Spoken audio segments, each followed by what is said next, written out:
남편 이민준이 저와 함께 산전 검사를 받으러 갔던 날, 그가 수납을 하러 간 사이 간호사가 갑자기 사진 한 장을 내밀었습니다. 이민준 씨 지난달에 다른 여자분과 낙태 수술 받으러 오셨던데 이분 아세요?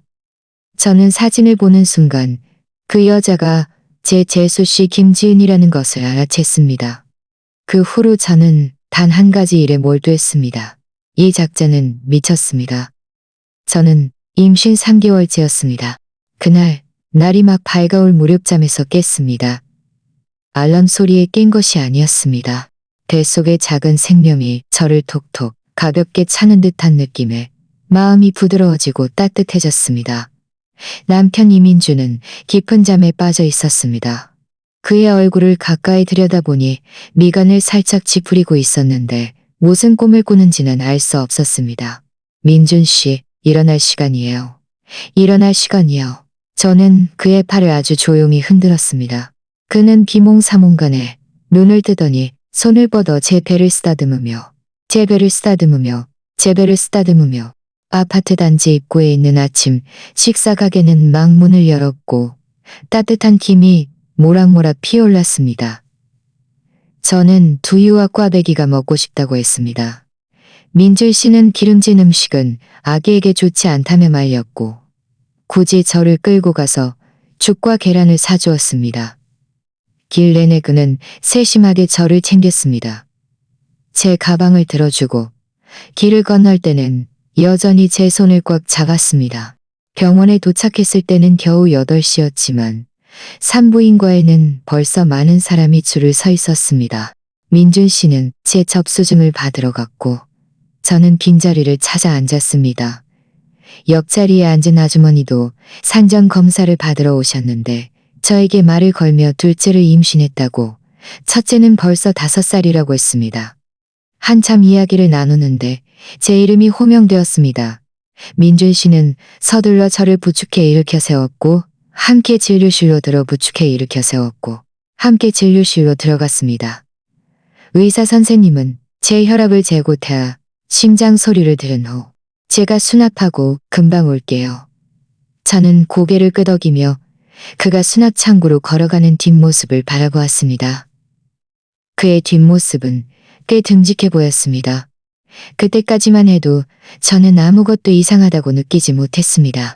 저는 진료실 문 앞 의자에 앉아 기다렸습니다. 얼마 지나지 않아 분홍색 간호사복을 입은 아가씨가 태블릿 PC를 들고 다가왔습니다. 누군가를 찾는 듯 주변을 훑어보던 그녀의 시선이 제게 멈췄습니다. 잠시 망설이더니 이내 저에게로 걸어왔습니다.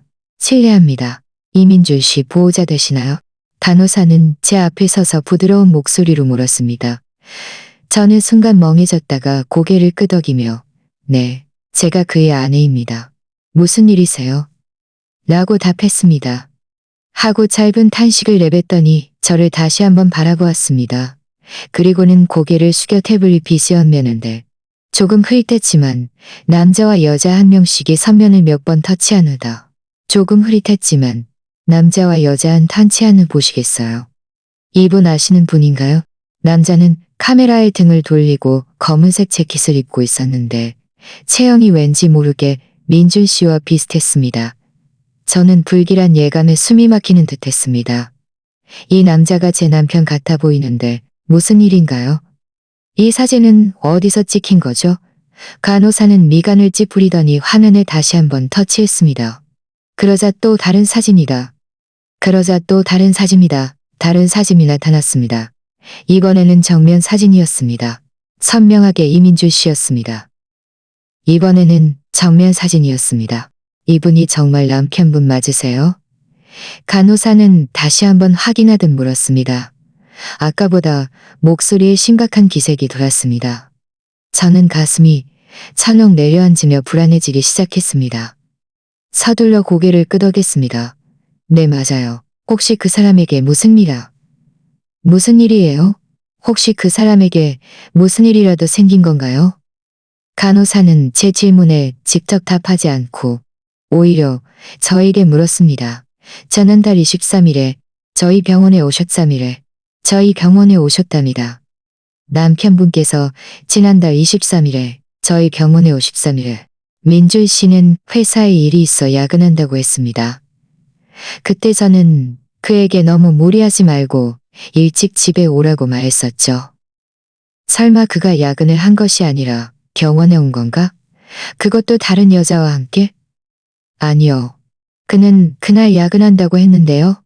그는 그날 야근한다고 했는데요. 그는 그날 야근한다고 했는데요. 제 목소리는 떨렸고 산모 수첩을 쥔내 저도 모르게 힘이 들어갔습니다. 간호사 선생님, 빨리 말해주세요. 그날 그가 병원에 왜 왔고 옆에 있던 입과 그 한마디는 마치 마른 하늘에 날벼락처럼 제 머릿속을 옹 울리게 만들었습니다. 간호사는 깊이 한숨을 쉬더니 목소리를 더 낮춰 말했습니다. 솔직히 말씀드리자면 지난달 23일에 남편분께서 사진 속 이 여성분과 함께 저희 산부인과에 오셔서 낙태 수술을 받으셨습니다. 그때 남편분께서 산전검과에 동행하셔서 모든 과정을 함께 하셨고 수납과 서명도 모두 그분이 처리하셨어요. 낙태 수술이라니. 제 머릿속은 밍밍거리는 소리로 가득 찼습니다. 마치 수많은 벌들이 빗속에서 날아다니는 듯 했습니다.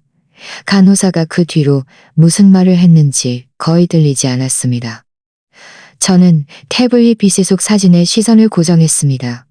고개를 숙인 여자에게서 눈을 뗄 수 없었고 참지 못하고 사진을 확대했습니다. 저 머리 색깔, 그리고 입고 있는 베이지색 코트. 아무리 봐도 제 재수씨 김지연이었습니다. 얼마 전에는 제가 임신한 김에 지은이에게도 어서 아이를 낳으라고 두 아이가 친구처럼 지내면 좋지 않겠냐고 물어보기도 했습니다. 그때 그녀는 아직 이르다며 2년 정도 더 놀고 싶다고 웃으며 말했었죠. 그런데 어떻게 갑자기 낙태 수술을 받으러 간 거지? 그것도 제 남편과 한 거지? 그것도 제 남편과 함께? 그리고 사진 속 여자를 가리키며 간호사에게 물었습니다. 혹시 앉아서 쉬실 곳이라도 저를 부축했습니다. 간호사는 제 얼굴이 새하얗게 질린 것을 보고 서둘러 저를 부질린 것을 보고 그때 이 여자와 함께 온 사람이 정말 제 남편이 확실한가요? 서명한 서류는 아직 있나요?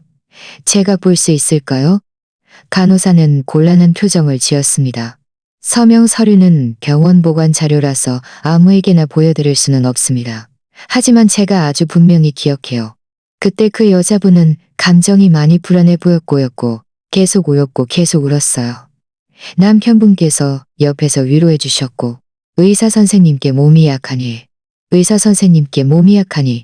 낙하니 소장님께 몸이 약하니 의사 선생님께 몸이 약하니 제 마음은 시큰거리고 아팠습니다. 시큰거리는 것은 제가 뱃속에 아기가 태어날 날을 손꼽아 기다리는데 남편은 저 몰래 다른 여자와 함께 낙태 수술을 받으러 갔다는 사실 때문이었습니다. 아픈 것은 그 여자가 다름 아닌 제 재수씨라는 사실 때문이었습니다. 이 일이 알려지면 온 집안이 발칵 뒤집힐 것이 분명했습니다. 이런 말씀 해주셔서 고마워요. 저는 겨우 미소를 지어 보이며 간호사에게 태워 보이며 간호사는 고개를 끄덕이며 몇 가지 몸조리 유의사항을 당부한 후 태블릿 PC를 들고 떠났습니다. 저는 의자에 앉아 산모 수첩을 꽉 쥐었습니다. 손가락 마디가 하얗게 변할 정도였습니다. 머릿속은 온통 혼란스러웠습니다. 이민주는 왜 재수씨의 낙태 수술에 동행했을까? 시동생 이준영은 이 사실을 알고 있을까? 뱃속의 아기는 혹시 영향을 받지는 않을까? 왜 그렇게 멍하니 있어요? 수남 영수증 받아왔어요. 우리 초음파 검사하러 가요. 민준 씨의 목소리가 갑자기 귓가에 들려왔습니다. 저는 깜짝 놀라 서둘러 고개를 들어 그를 바라보았습니다. 그는 손에 수남 영수증을 들고 있었고 얼굴에는 평소와 다름없는 미소를 띠고 있었습니다. 하지만 그의 미소를 보는 순간 제 마음은 낯설고 역겹기까지 했습니다. 방금 어디 갔었어요? 수납하는데 왜 이렇게 오래 걸려요? 저는 최대한 목소리를 평범하게 들리게 하려요. 앞에 어떤 사람은 잊어버려서 한참을 눈치채지 못하게 하려고요. 그는 제 옆에 앉아 수납 영수증을 건네주었습니다. 그는 제 옆에 앉아 수납 영수증을 건네주었습니다. 참, 아까 어떤 간호사 선생님이 서연 씨한테 말 거는 것 같던데 무슨 일 있었어요? 제 심장이 쿵 내려앉았습니다. 아무것도 아니에요. 그냥 간호사 선생님이 임신 몇 주냐고 물어보고 식단 조심하라고 당부해 주신 것뿐이에요. 우리 빨리 가요. 이따 또 줄이 달리 가요. 이따 또 줄 서야 할러. 이따 또 줄하라고 말을 키며 태아가 아주 잘 받아라고 말했습니다. 최대한 자연스럽게 행동하려 노력했습니다. 평소에 충분히 쉬시고 너무 무리하지 마세요. 저는 화면 속 작은 생명의 모습을 보며 마음이 더욱 아팠습니다.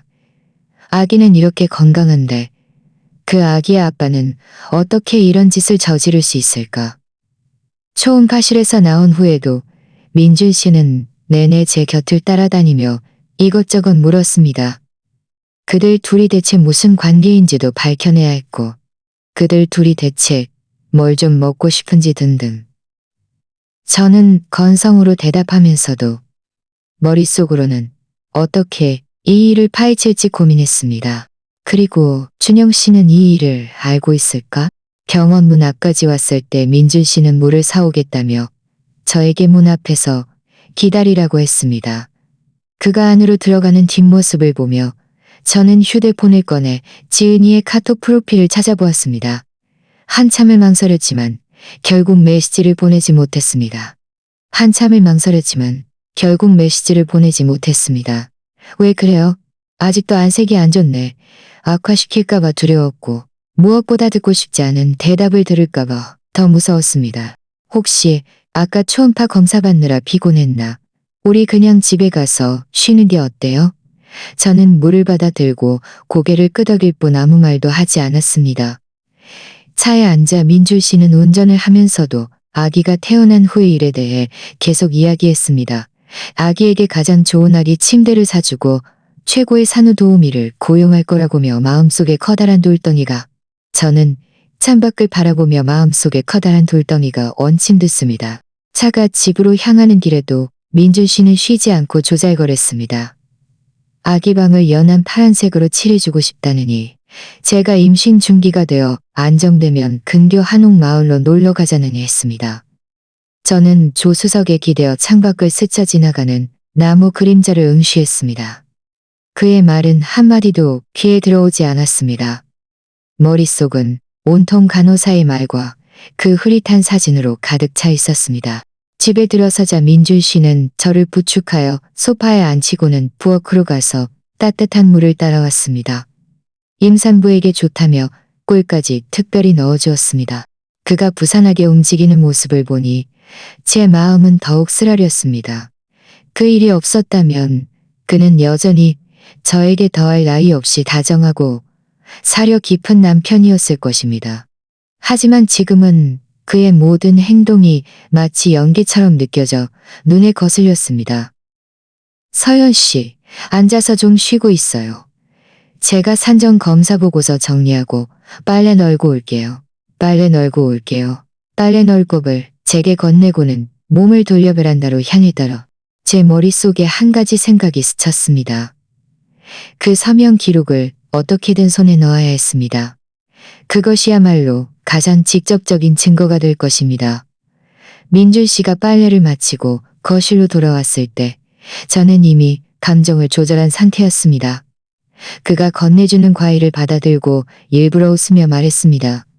오늘 산정 검사 받느라 피곤했나 봐요. 일찍 자고 싶어요. 당신 혹시 야근하더라도 너무 늦게 오지 마세요. 오늘은 일찍 와서 사연 씨 옆에서 쉴게요. 임신 중인데 무리하면 안 되죠.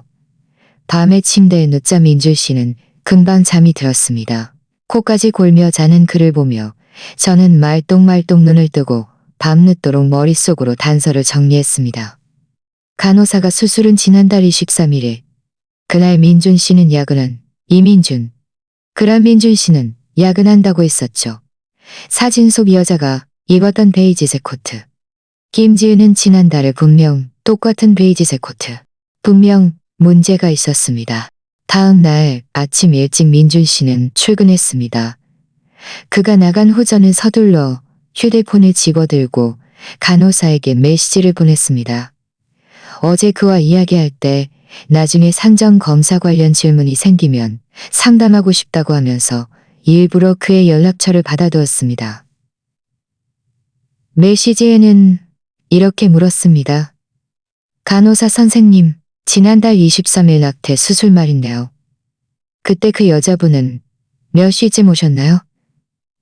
그때 그 여자분은 낙태 수술 말인데요. 메시지를 보내고 나서 제 마음은 갈팡질팡했습니다. 간호사가 말해주지 않을까봐 두려웠고 혹시라도 더 충격적인 정보를 듣게 될까봐 더 두려웠습니다. 약 30분 정도 지나자 간호사에게서 답장이 왔습니다. 언니, 제가 그때 등록 기록을 확인해 봤는데요. 그 여자분은 오전 10시쯤 오셨고 수술은 1시쯤 오셨고 수술은 1시간 넘게 걸려서 12시 반쯤 끝났어요. 아, 그리고 그때 남편분께서 이번 보증금 2억만 원을 미리 내셨는데 수술은 외래로 진행되어서 나중에 일부 환불되었어요. 환불금도 남편분 계좌로 입금되었고요. 휴대폰 번호가 똑같다는 말, 그리고 환불금이 그의 계좌로 들어갔다는 말, 그리고 환불금이 그의 계좌로 들어갔다는 이 몇 마디에 제 손에 들려매 모든 절차를 처리했습니다. 이것은 간호사가 말한 그 사람이 100% 이민준 씨라는 것입니다. 저는 깊이 숨을 들이쉬고 다시 간호사에게 메시지를 보냈습니다. 고마워요, 동생. 정말 큰 도움을 받았어요. 이 일은 제 남편에게는 절대 말하지 말아주세요.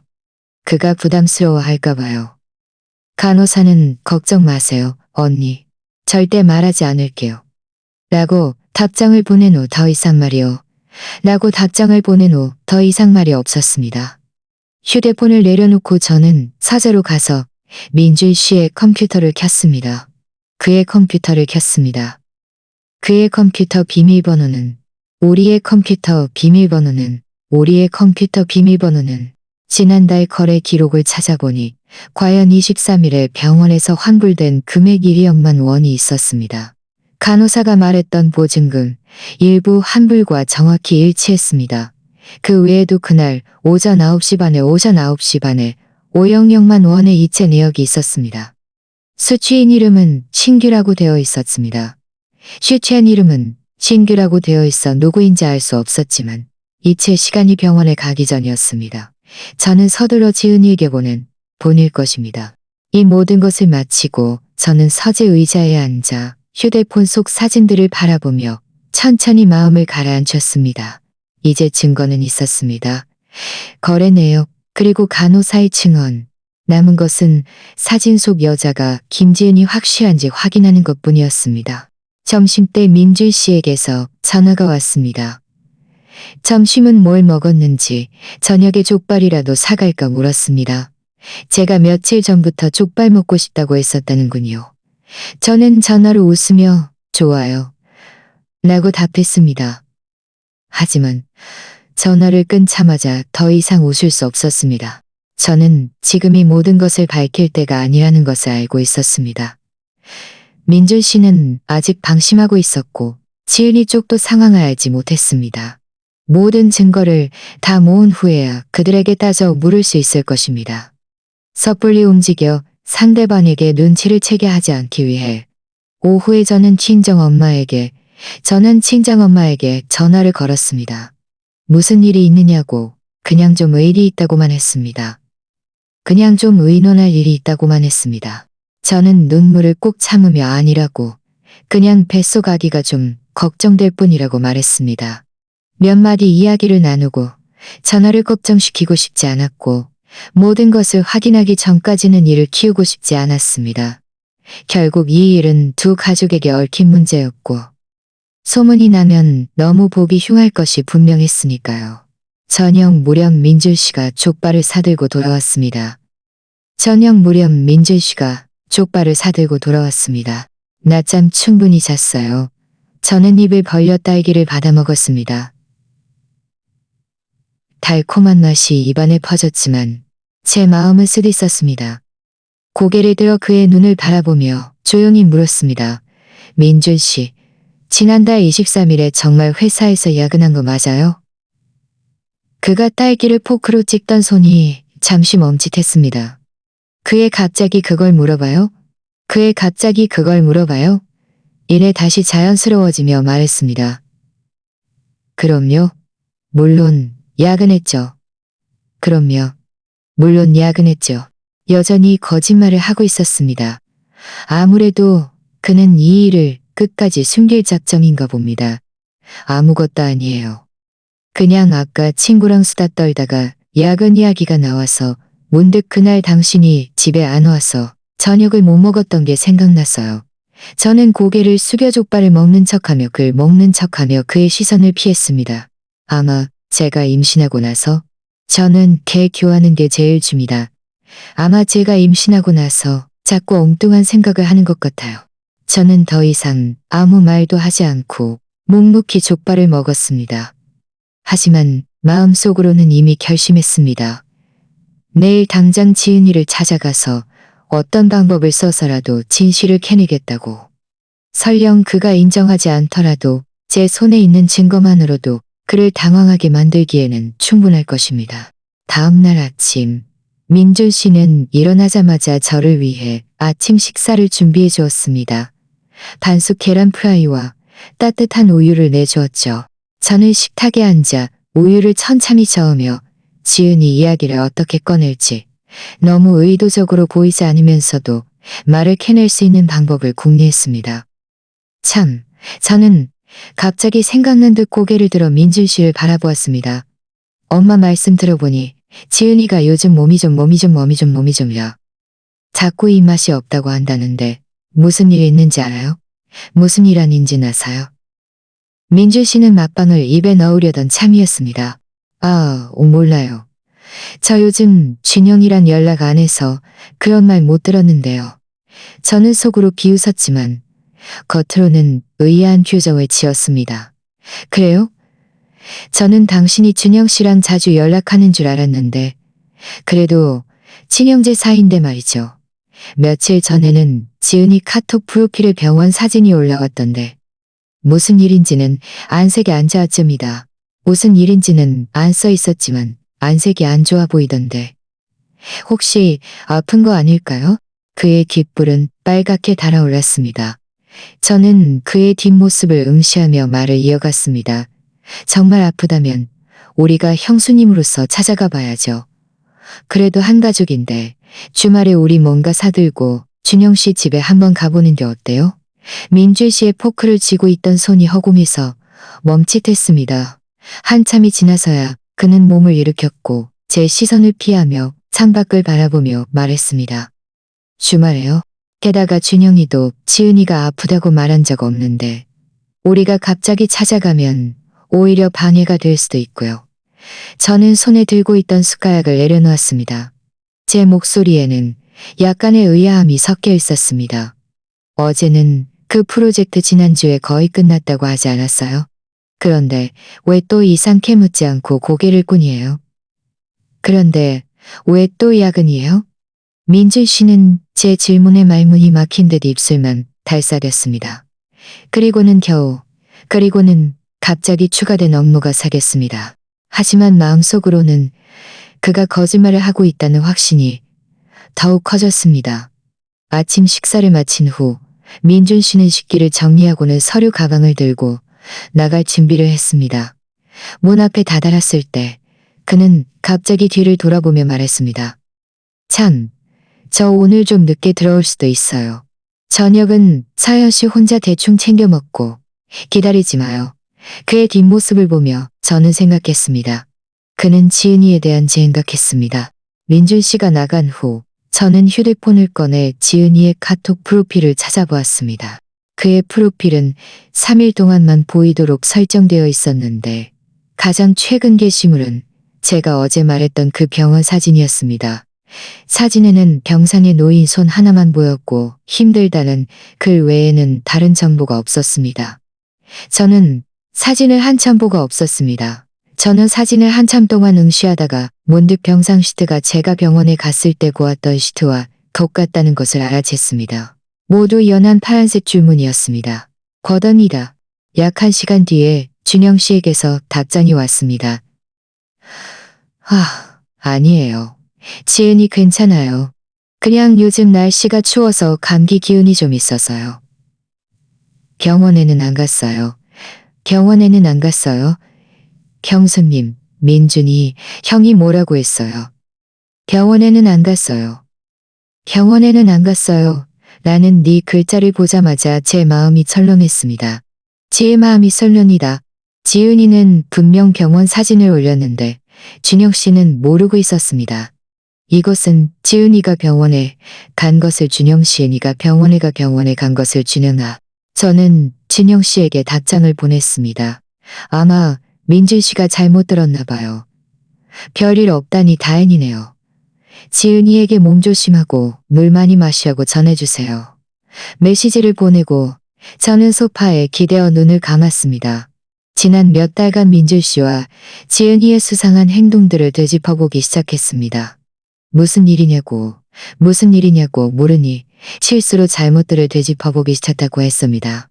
지난달 초 민준 씨는 회사에서 상품권을 받았다며 저에게 화장품 세트를 사주었다고 했습니다. 지금 생각해보니 그 화장품 세트는 분명 지은이에게 사준 것이었을 겁니다.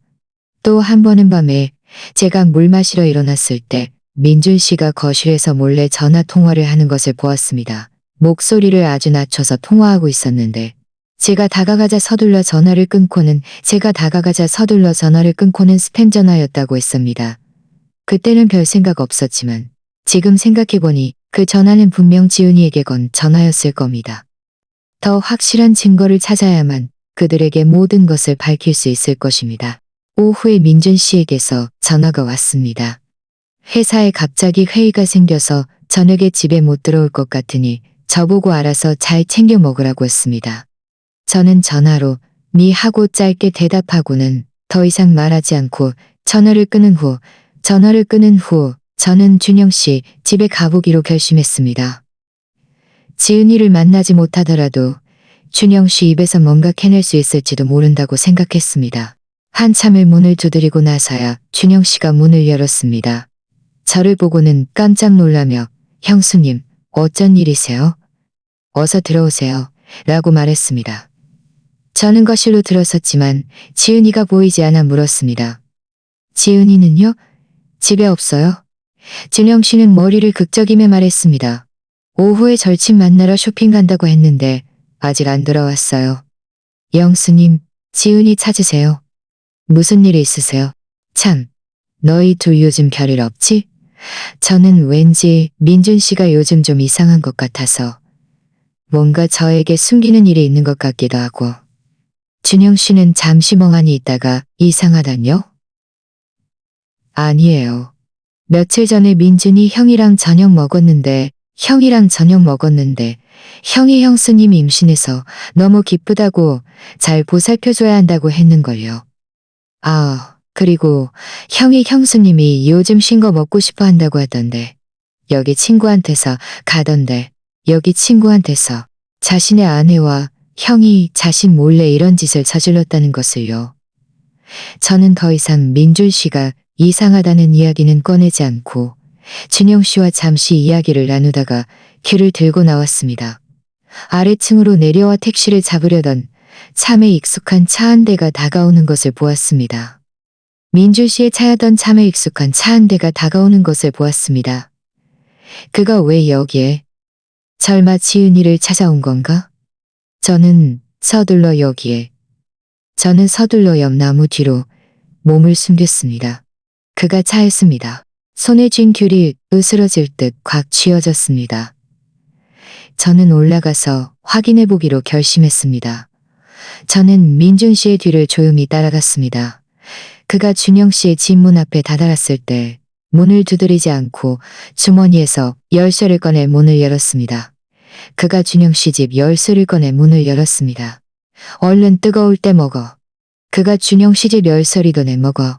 그 후로는 아무 소리도 들리지 않았습니다. 저는 계단통에 서서 준영 씨는요? 어떻게 왔어요? 아마 침실로 들어간 모양이었습니다. 저는 문 밖에서 몸이 부들부들 떨릴 정도로 화가 났습니다. 손에 든 귤은 이미 뭉개져 있었습니다. 알고 보니 그들은 이미 준영 씨 몰래 연락하고 있었고, 심지어 준영 씨 증식 열쇠까지 공유하고 있었습니다.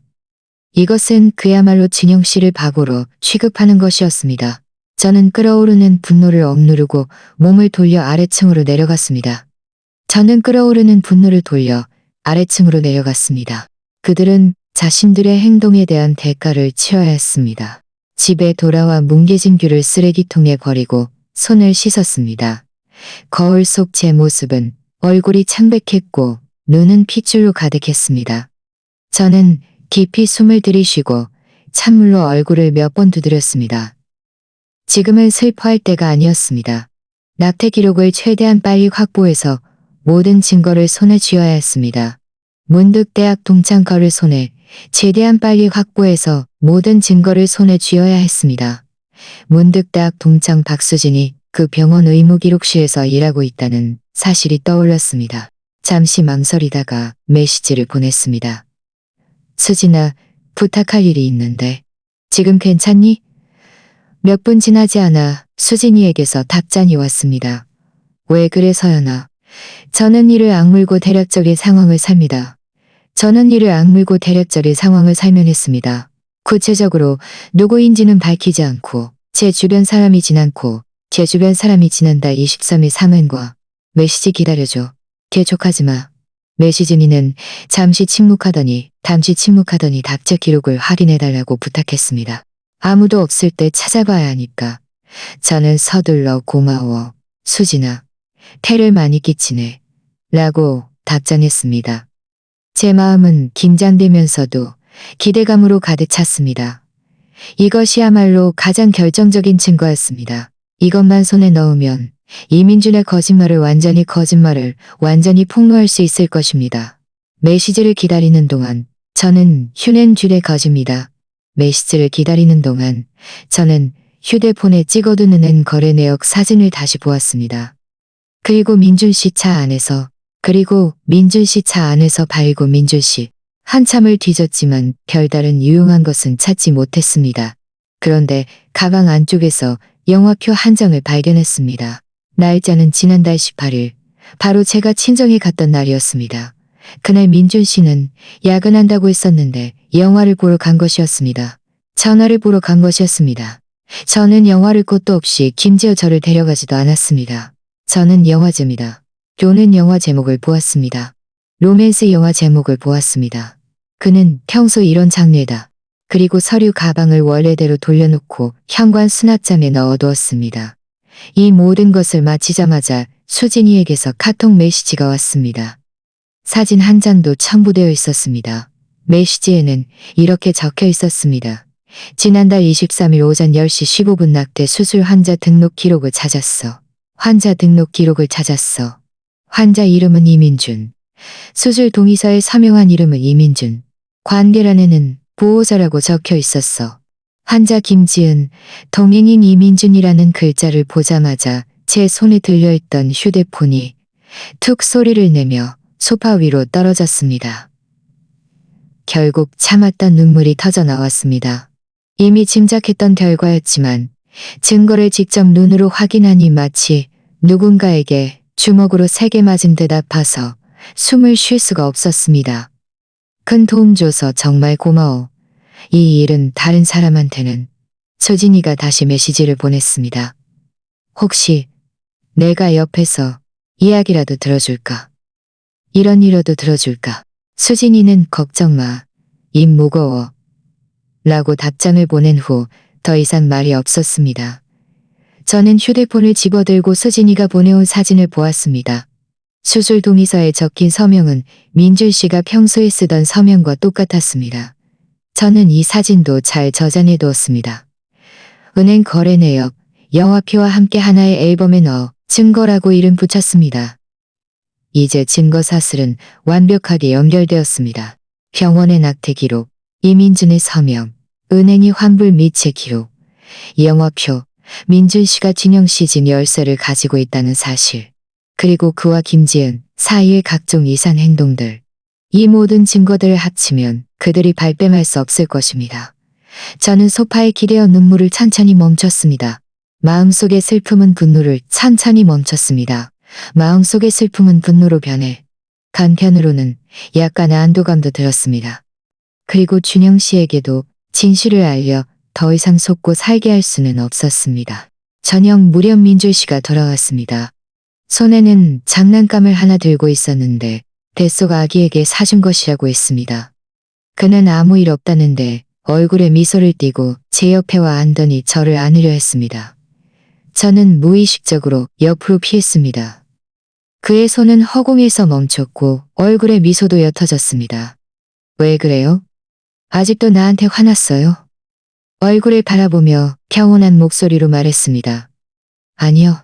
제가 오후에 준영 씨한테 전화했는데 당신을 못 봤다고 하던데요. 민준 씨의 눈빛이 흔들리더니 서둘러 말했습니다. 아니요, 안 갔어요. 저 오늘 내내 회사에서 야근했는데 언제 준영이 집에 갔겠어요? 혹시 준영이가 착각한 거 아닐까요? 혹시 준영이가 착각한 거 아닐까요? 아마 그럴 수도 있겠죠? 곧장 침실문을 닫았습니다. 저는 더 이상 캐묻지 않고 몸을 돌려 침실로 들어갔습니다. 저 좀 피곤해서 일찍 자고 싶어요. 침대에 누워 저는 휴대폰을 꺼내 친정 부모님께 메시지를 보냈습니다. 내일 친정에 잠시 다녀오고 싶다고 중요한 이야기가 있다고 말씀드렸습니다. 저는 이제 모든 것을 밝힐 때가 다가왔다는 것을 알고 있었습니다. 부모님의 지지도 필요했고 조언도 필요했습니다. 조언도 필요했고 조언도 필요했습니다. 결국 이 일은 두 가족에게 얽힌 문제였고 잘못 처리하면 매우 복잡해질 것이 분명했으니까요. 부모님이 계시면 저에게 힘이 될 것이고 이민준과 김지은에게 맞설 용기가 생길 것입니다. 다음 날 아침 일찍 저는 민준 씨에게 아무 말도 하지 않고 짐을 좀 챙겨 택시를 타고 친정으로 향했습니다.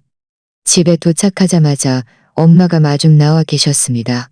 제 안색이 좋지 않은 것을 보시고는 서둘러 제 손을 잡으며 물었습니다. 왜 그래? 혹시 민준이가 너를 속상하게 했니? 아빠도 옆에서 저를 걱정스러운 눈빛으로 바라보고 계셨습니다. 저는 부모님을 따라 거실로 들어가 소파에 앉았습니다. 깊이 숨을 들이쉬고는 민준 씨가 지은이의 낙태 수술을 동행했던 일과 제가 찾아낸 증거들을 하나부터 열까지 모두 말씀드렸습니다. 엄마는 제 이야기를 듣더니 화가 나서 탁자를 쾅하고 내리쳤습니다. 이 민준이 그리고 그 지은이라는 애는 대체 어떻게 이런 짓을 저지를 수 있어? 너와 뱃속 아기가 상처받게 놔둘 수는 없어. 아빠도 얼굴이 굳어졌습니다. 아빠도 얼굴이 굳어졌습니다. 얼굴이 굳어졌습니다. 화내지 말고 일단 진정해. 저는 휴대폰을 꺼내 증거들을 부모님께 보여드렸습니다. 엄마는 사진을 보더니 눈물을 흘리셨습니다. 내 서연아, 네가 어쩌다 이렇게 기구한 운명을 타고났니? 아빠는 엄마의 손을 토닥이며 저에게 말씀하셨습니다. 서연아, 걱정 마. 아빠 엄마가 네 편이야. 네가 어떻게 하고 싶은지 말해봐. 민준이에게 먼저 모든 것을 밝힐래? 아니면 준영이에게 먼저 알릴래? 저는 잠시 생각하다가 말했습니다. 만약 그가 잘못을 인정하지 않는다면 그때 준영이에게도 말해서 준영이도 진실을 알게 해야죠. 아빠는 고개를 끄덕이셨습니다. 좋아, 네 말대로 하자. 만약 민준이와 맞서는 것이 두렵다면 엄마가 함께 가줄게. 엄마의 지지를 받으니 제 마음은 더욱 든든해졌습니다. 앞으로 무슨 일이 일어나든 제가 혼자가 아니라는 것을 알았습니다. 저는 휴대폰을 들어 민준 씨에게 메시지를 보냈습니다. 메시지를 보낸 후 저는 휴대폰을 내려놓고 엄마의 어깨에 기대었습니다. 모든 것을 밝힐 순간이 점점 다가오고 있었습니다. 저는 어떤 결과가 나오든 저와 뱃속 아기를 잘 보호할 준비가 되어 있었습니다. 더 이상 그들이 저와 아기에게 어떤 상처도 주지 못하게 할 것입니다. 민준 씨에게 메시지를 보낸 후 엄마는 서둘러 부엌으로 가서 저에게 대추와 좁쌀죽 한 그릇을 끓여주셨습니다. 기혈을 보충해야 한다며 임신 중에는 몸을 상하게 하면 안 된다고 말씀하셨습니다. 저는 식탁에 앉아 따뜻한 죽을 마셨지만 제 마음은 죽처럼 따뜻하지 않았습니다. 내일 민준 씨에게 모든 것을 밝히고 그 추악한 진실을 마주해야 한다는 생각에 가슴이 답답했습니다. 아빠는 제 옆에 앉아 제 휴대폰을 들고 증거 사진들을 꼼꼼히 살펴보셨습니다. 미간을 찌푸린 채 말씀하셨습니다. 미간을 찌푸린 채 말씀하셨습니다. 미간을 찌푸린 채 말씀하셨습니다. 이 증거들 다 잘 보관해야 해. 잃어버리지 말고. 내 민준이랑 이야기할 때 싸우지 말고. 저는 고개를 끄덕이며 죽을 한 모금 마셨습니다. 알겠어요. 그런데 제가 내일 감정을 주체하지 못하고 싸우게 되면 오히려 그에게 약점을 잡힐까봐 걱정이에요. 엄마가 옆에서 거들었습니다. 뭘 걱정해? 그가 잘못한 건데 뭐가 무서워? 뭐가 무서워? 만약 그가 잘못한 건데 뭐가 무서워? 만약 그가 감히 너에게 소리라도 지르면 아빠랑 내가 너 편에서 말해줄 거야. 마침 그때 제 휴대폰이 울렸습니다. 서연 씨, 당신이 보낸 메시지 무슨 뜻이에요? 지은이에 관한 이야기라니. 지은이에게 무슨 일 있어요? 저는 일부러 느릿하게 말했습니다. 아무것도 아니에요. 내일 되면 알게 될 거예요. 그냥 내일 오전 10시에 집에서 기다리고 있으세요. 어디 나가지 말고. 민준 씨는 계속 기다리고 있으세요. 그에게 더 있습니다. 어디 나가지 말고. 민준 씨는 계속 캐물으려 했습니다. 저 지금 마음이 너무 불안해서 아무 일도 손에 잡히지 않아요. 저는 지금 그를 더 애태울수록 그의 마음이 더 불안해질 것이고 내일 모든 것을 밝힐 때 그의 심리적 방어선이 더 쉽게 무너질 것이라는 것을 알고 있었습니다. 전화를 끈 차 아빠가 말씀하셨습니다. 잘했어. 그에게 더 이상 말하지 마. 그에게 더 이상 말하지 마. 그가 스스로 곰곰이 생각하게 놔둬. 지금쯤이 머물며 밖에 나가지 말고 지금쯤이야 머물며 밖에 나가지 아니하기 시작했을 거야. 어쩌면 오늘 밤 잠도 제대로 못 잘지도 모르지. 민준 씨가 갑자기 찾아올까봐 두려웠기 때문입니다. 엄마는 저와 함께 증거들을 정리했습니다. 휴대폰에 있는 사진들을 모두 USB 메모리에 옮기고 혹시 휴대폰 배터리가 다 닳을 경우를 대비해 인쇄본도 한부 출력했습니다. 아빠는 변호사 친구에게 연락하여 이혼과 재산 분할 그리고 뱃속 아기의 양육권 문제에 대해 자문을 구했습니다. 그리고 뱃속 아기에 대해 양육권 문제에게 비록 지금 당장 이혼할 단계는 아니었지만 변호사가 말하길 만약 민준이가 정말 당신을 배신했고 우리가 가진 증거가 충분하다면 이혼할 때 재산 분할과 아이 양육권 면에서 우리가 유리할 거라고 했어. 특히 아이는 당신이 지금 임신 중이니까 법원에서 양육권을 당신에게 줄 확률이 높다고 하더군. 이 말을 듣자 제 마음은 많이 안심되었습니다. 엄마도 한숨을 놓으며 말씀하셨습니다. 그엄마도 한숨을 놓으며 말씀이다. 전에는 만약 정말 이혼하게 되면 저 혼자 아이를 키우기가 힘들까봐 걱정했는데 아이 양육권만 받을 수 있다면 다른 건 받을 수 있다면 다른 건 받을 수 있다면 다른 건 다 괜찮아. 설령 나중에 우리 모녀 둘이서만 살아도 잘 지낼 수 있을 거야. 저녁에 저는 저희 집에 돌아가지 않고 친정에서 묵었습니다.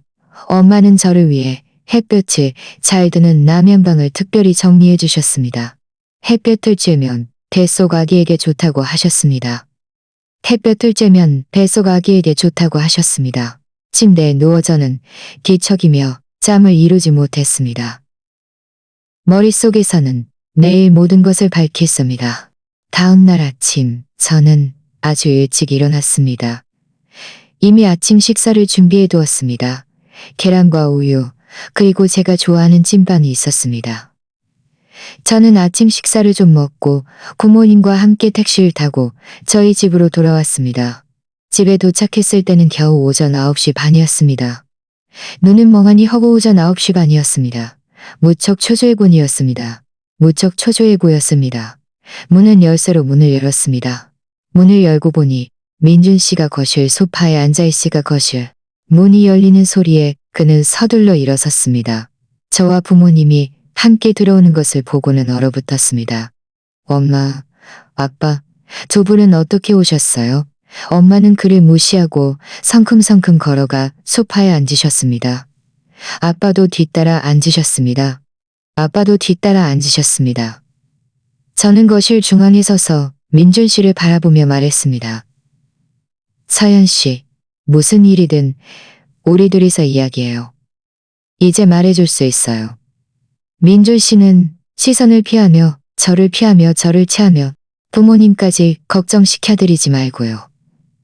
안듯이 부모님 앞에서 말해야 해요. 저는 가방에서 인쇄해온 증거들을 꺼내 커피 테이블 위에 놓았습니다. 당신이 직접 보세요. 이게 다 당신이 저지른 짓들이에요. 민준 씨는 의아한 표정으로 증거들을 집어들었습니다. 그가 낙태 기록과 기거 낙태 기록과 서명을. 저는 그의 말을 끊었습니다. 그는 고개를 들어 저를 바라보며 그래 들어 저를 바라보며 이게 당신이 지은이 낙태 수술에 동행했다는 증거 아니에요? 당신이 얼마나 오랫동안 숨길 수 있을 거라고 생각했어요?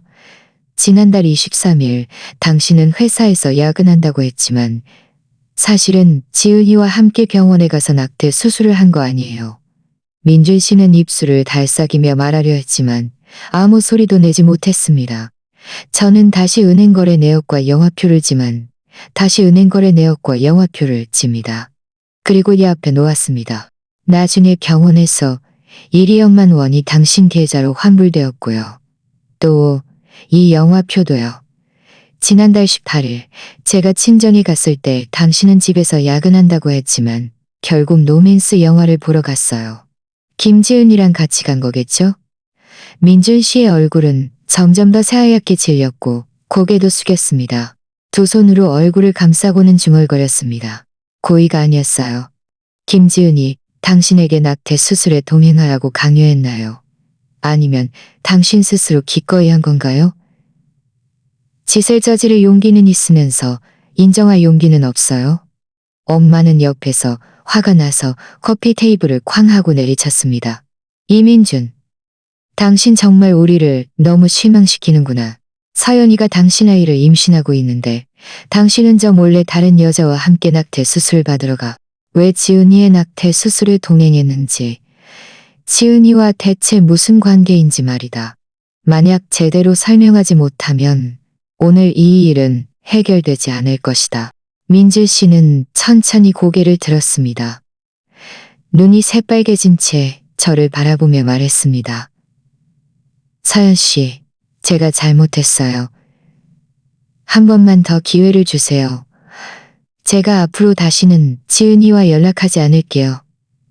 서연 씨와 뱃속 아기를 잘 보살필게요. 네? 잘못했다는 말 한마디로 끝낼 수 있는 일이 아니었습니다. 저는 그를 보며 조금의 동정심도 느끼지 못했습니다. 당신이 잘못을 저지를 때 나와 뱃속 아기는 왜 생각하지 않았나요? 이제 와서 제가 당신의 잘못을 발견하고 나서야 잘못했다고 말하는 건 너무 늦었어요. 바로 그때 민준 씨의 휴대폰이 울렸습니다. 화면에는 김지은이라는 이름이 떠 있었습니다. 저는 민준 씨를 보며